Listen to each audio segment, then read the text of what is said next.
Pemirsa, jalan kabupaten yang masih mengalami kerusakan hingga tahun 2024 ini panjangnya mencapai ratusan kilometer.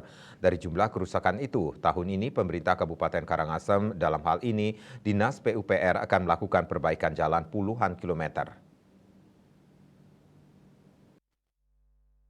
Kabid Bina Marga Dinas PUPR Perkim Kabupaten Karangasem Iwayan Suratejaya mengungkapkan hingga akhir tahun 2023 ini masih ada sekitar 20% atau sekitar 240 km dari 1.202 km panjang jalan Kabupaten Karangasem kondisinya tidak mantap.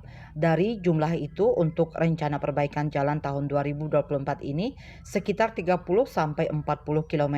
Suratejaya mengatakan jalan tidak mantap tersebar di wilayah kecamatan yang ada di Kabupaten Karangasem, salah satunya di Kecamatan Selat yaitu di Desa Duda Utara. Untuk memperbaiki jalan dibutuhkan anggaran yang cukup besar. Estimasi biaya per 1 km jalan yang diperbaiki membutuhkan anggaran sekitar 3 sampai 1,6 miliar rupiah. Perbaikan jalan akan dilakukan bertahap setiap tahunnya. Eka Parananda, Bali Post melaporkan.